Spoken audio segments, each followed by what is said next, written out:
நாம தினமும் யூஸ் பண்ற இன்டர்நெட்டோட கண்ட்ரோல் உண்மையில யார்கிட்ட இருக்குன்னு என்னைக்காவது யோசிச்சு பார்த்திருக்கீங்களா? ஒருவேளை மொத்த இன்டர்நெட்டையும் ரீசெட் செய்யக்கூடிய ஒரு மாஸ்டர் கீ இருந்தா அது யார்கிட்ட இருக்கும்னு நினைக்கிறீங்க? இதேதோ ஹாலிவுட் த்ரில்லர் படத்தோட கதை மாறி கேக்குதா? ஆனா இது 100க்கு 100 உண்மை. மொத்த இன்டர்நெட்டும் ஒரு மாஸ்டர் கீயால தான் பாதுகாக்கப்படுது. அந்த கீய ஒரு ரகசிய அறையில சந்திக்கிற வெறும் 7 பேரால மட்டும்தான் அணுக முடியும். நம்ப முடியலையா? வாங்க இந்த நிஜ உலக டெக்னோ த்ரில்லர் கதைக்குள்ள போகலாம். சரி, இந்த 7 பாதுகாவலர்களை பத்தி தெரிஞ்சுக்கிறதுக்கு முன்னாடி அவங்க எதை இவ்ளோ பத்திரமா பாதுகாக்கறாங்கன்னு நாம முதல்ல புரிஞ்சுக்கணும். எதுக்கு இவ்ளோ பெரிய செக்யூரிட்டி சிஸ்டம் தேவைப்படுது? அந்த பிரச்சனையோட பேரு தான் டொமைன் நேம் சிஸ்டம், சுருக்கமா டிஎன்எஸ்னு சொல்வாங்க. சிம்பிளா சொல்லணும்னா இது இன்டர்நெட்டோட ஒரு பெரிய ஃபோன் புக். நாம google.comனு டைப் பண்ற மனுஷங்களுக்கு புரியுற பேரை 142.250.190.46 மாதிரி கம்ப்யூட்டர்களுக்கு புரியுற எண்களா, அதாவது ஐபி அட்ரஸா மாத்துறது தான் இதோட முக்கியமான வேலை. இன்னும் சிம்பிளா சொல்லட்டா, நம்ம உலகத்துல ஒருத்தரோட பேர் எப்படி இருக்கோ அது மாதிரி தான் இன்டர்நெட்ல ஒரு வெப்சைட்டோட பேரு. நம்ம ஃபோன் நம்பர் மாதிரி தான் அந்த வெப்சைட்டோட ஐபி அட்ரஸ். அவ்வளவுதாங்க விஷயம்.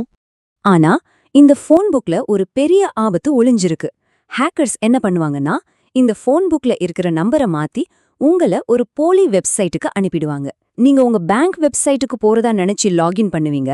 ஆனா பார்த்தா அது ஒரு ஹேக்கரோட தளம். இதுக்கு பேரு தான் டிஎன்எஸ் கேட்ச் பாய்சனிங். அப்போ இதுக்கு என்னதான் தீர்வு? இந்த மாதிரி பயங்கரமான தாக்குதல்கள்ல இருந்து நம்மள பாதுகாக்க வந்ததுதான் டிஎன்எஸ் எஸ்இசி. இது ஒரு கிரிப்டோகிராஃபிக் கவசம் மாதிரி, அந்த ஃபோன் புக்கை பாதுகாக்கிற ஒரு டிஜிட்டல் நம்பிக்கை சங்கிலி. இந்த நம்பிக்கை சங்கிலி எப்படி வேலை செய்யுதுன்னா, இது ஒரு அடுக்கு மாடி மாதிரி. ஒவ்வொரு லெவலும் அதுக்கு கீழே இருக்கிற லெவலுக்கு கேரண்டி கொடுக்கும். பாருங்க, முதல்ல subdomain.google.com அதோட ரெக்கார்டை சைன் பண்ணும். அதுக்கு மேல இருக்கிற google.com, ஆமா இது எங்க சப்டொமைன் தான் சொல்லி அதையும் சைன் பண்ணும். அதுக்கு மேல இருக்கிற .com ரெஜிஸ்ட்ரி, ஆமா google.com நம்பகமானதுதான் ஒரு சைன் போடும். இந்த மொத்த சங்கிலியோட கடைசி முக்கியமான கண்ணிதான் டிஎன்எஸ் ரூட்ஸ் ஜோன். இதுதான் .com, .org மாதிரி எல்லா பெரிய டொமைன்களுக்கும் ஆதாரம். அப்போ இந்த முழு சிஸ்டமும், இந்த மொத்த நம்பிக்கை சங்கிலியும் ஒரே ஒரு சக்தி வாய்ந்த பிரைவேட் கீயை நம்பித்தான் இருக்கு. அதுதான் ரூட் ஜோன் கேஎஸ்கே, அதாவது இன்டர்நெட்டோட மாஸ்டர் கீ. ஓகே, இப்போ ஒரு கேள்வி. உலகத்திலே மிக முக்கியமான ஒரு சாவிய எப்படி பாதுகாப்பாங்க? இங்கதான் நம்ம கதை ஒரு த்ரில்லர் பட ரேஞ்சுக்கு போகுது. வாங்க அந்த செரிமனி ஆஃப் கீஸ், அதாவது சாவிகளுக்கான அந்த விழாவை பத்தி பாப்போம். இந்த மாஸ்டர் கே அணுகிற அதிகாரம் உலகம் முழுவதிலிருந்து ரொம்ப கவனமா தேர்ந்தெடுக்கப்பட்ட 7 கிரிப்டோ ஆஃபீஸர் கிட்ட மட்டும்தான் இருக்கு. இவங்கள ஐகேன் அமைப்பு நம்பகமான சமூக பிரதிநிதிகள்னு சொல்லுது. இவங்களா நம்மள மாதிரி உண்மையான மனிதர்கள். அவங்களோட பாதுகாப்பு ஏற்பாடுகளை கேட்டாலே தலை சுத்திடும். அமெரிக்கால 2 ரகசிய பங்கர் மாதிரியான இடங்கள் உள்ள போகணுமா, கைரேக, கண்ணோட விழித்திறன, பல பயோமெட்ரிக் ஸ்கேன் தாண்டி போகணும். ஸ்டீல் கதவுகள், பாதுகாப்பான ஏர்லாக்குகள். அது மட்டுமில்ல, அந்த அறைக்கு இன்டர்நெட் கனெக்ஷனே கிடையாது.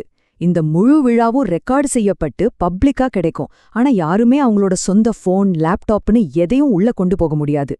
இந்த விழா ஒரு நடனம் மாதிரி ரொம்ப துல்லியமா நடக்கும். முதல்ல அந்த 7 ஆபீசர்கள்ல குறைஞ்சது 5 பேராவது அங்க இருக்கணும். அவங்க ஒவ்வொருத்தரும் தங்களோட தனிப்பட்ட ஸ்மார்ட் கார்டை யூஸ் பண்ணி ஒரு செக்யூர்டான ஹார்ட்வேர் டிவைஸை அன்லாக் பண்ணுவாங்க. அப்போ அந்த மாஸ்டர் கீ கொஞ்ச நேரத்துக்கு அந்த ஹார்ட்வேர்க்குள்ள உருவாக்கப்படும். முக்கியமா அது இன்டர்நெட்டை தொடவே தொடாது. அடுத்த 90 நாளுக்கான ரெக்கார்டுகளை சைன் பண்றதுக்கு மட்டும் அந்த கீயை யூஸ் பண்ணுவாங்க. வேலை முடிஞ்சுதா அடுத்த செகண்டே அந்த மாஸ்டர் கீ அந்த ஹார்ட்வேர் மெமரியிலிருந்து முழுசா அழிக்கப்பட்டுடும். அவ்வளவுதான். இந்த ரெகுலரான விழாவை தாண்டி ஒரு கட்டத்துல இந்த பாதுகாவலர்கள் ஒரு மிகப்பெரிய சோதனைக்கு ஆளானாங்க. அதுதான் மொத்த இன்டர்நெட்டையும் ரீகீ பண்ணின அந்த வரலாற்று நிகழ்வு. இன்டர்நெட்டோட இந்த நம்பிக்கை அமைப்பு எப்படி வளர்ந்துச்சுன்னு பாப்போம். 2010க்கு முன்னாடி நம்ம ஃபோன் புக் ரொம்பவே பாதுகாப்பில்லாம இருந்துச்சு. ஹேக் பண்றது சுலபம். 2010ல தான் டிஎன்எஸ்எஸ்சி முதல் மாஸ்டர் கீ உருவாக்கப்பட்டுச்சு. ஆனா உண்மையான பரீட்சை 2018ல தான் நடந்தது. வரலாற்றிலேயே முதல் முறையா அந்த பாதுகாவலர்கள் எல்லாரும் ஒன்னா சேர்ந்து பழைய மாஸ்டர் கீயை ரிட்டையர் பண்ணிட்டு இன்டர்நெட் முழுமைக்குமா ஒரு புத்தம் புதிய மாஸ்டர் கீயை வெற்றிகரமா உருவாக்குனாங்க. 2018ல நடந்த அந்த ரோலோவர் ஒரு மிகப்பெரிய வெற்றி. இது என்னத்தை நிரூபிக்குதுன்னா, இந்த கிரிப்டோ ஆஃபீஸர்களோட வேலை வெறும் அடையாளத்துக்கு இல்ல. அவங்க இன்டர்நெட்டோட அடிப்படை பாதுகாப்பை பராமரிக்கிற ஒரு மிக முக்கியமான ஆக்டிவான ஒரு டீம். சரி, இந்த முழு கதையிலிருந்தும் நாம என்ன தெரிஞ்சுக்கலாம்? 1. இன்டர்நெட்டோட ஃபோன் புக், அதாவது டிஎன்எஸ்க்கு ஒரு நம்பிக்கை அமைப்பு ரொம்ப அவசியம். 2. அந்த நம்பிக்கை ஒரே ஒரு மாஸ்டர் கீயை நம்பிதான் இருக்கு. 3. அந்த கீயை மனிதர்களை மையமா வச்ச ஒரு சடங்கு மூலமா பாதுகாக்கறாங்க. கடைசியா ரொம்ப முக்கியமான விஷயம், நம்மோட உச்சகட்ட டிஜிட்டல் பாதுகாப்பும் கூட கடைசில நம்பகமான சில மனிதர்களை தான் நம்பி இருக்கு.